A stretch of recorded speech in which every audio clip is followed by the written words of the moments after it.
रिया सेन चूड़ी जो खन की हाथों में, याद पिया की आने लगी, हाय भीगी भीगी रातों में जैसे म्यूजिक वीडियो से मशहूर हुई थी और दर्शकों के दिलों पर राज करने लगी। वैसे भी एक्टिंग उन्हें विरासत में मिली है। रिया सेन मशहूर बंगाली एक्ट्रेस मुनमुन सेन की बेटी हैं।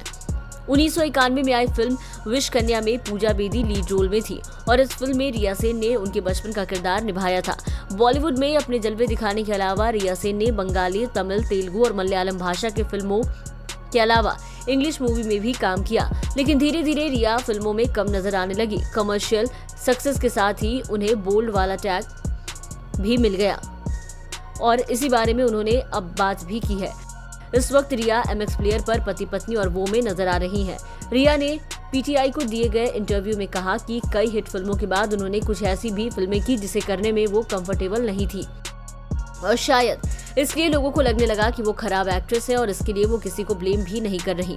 उन्होंने कहा कि एक समय में मैंने सारी बॉलीवुड फिल्में की थी जिसमें सेक्सी दिखने, कपड़े और मेकअप आदि को लेकर मैं फिट नहीं थी। रिया ने कहा कि उन्हें सेक्सी और बोल्ड जैसे लेवल मिले थे, इसके लिए उन्हें बुरा लगता है। उन्होंने कहा कि इस तरह के टैग से काफी बुरा लगता है, मैं इस टैग्स के साथ जी रही हूँ।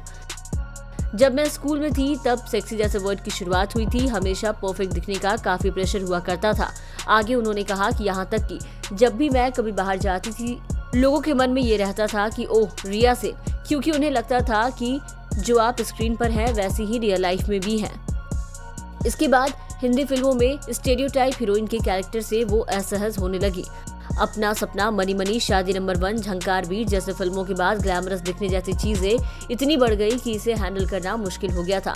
उन्होंने कहा कि इसमें कोई शक नहीं कि हर कोई ग्लैमरस दिखना चाहता है, लेकिन मैं काफी छोटी थी जब मैं यहाँ आई थी। मैंने ये सभी रोल मिनी स्कर्ट में और क्यूट एक्टिंग के साथ किया।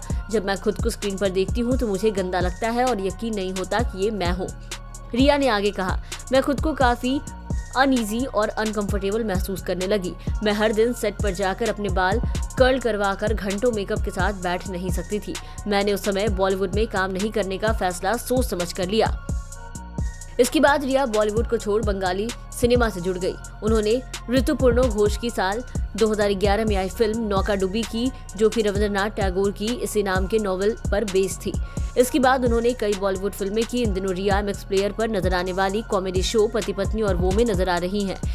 रिया अपने इस काम को काफी एंजॉय कर रही हैं। रिया ने कहा कि वो यहाँ खुद को बॉलीवुड से ज्यादा फिट महसूस कर रही हैं।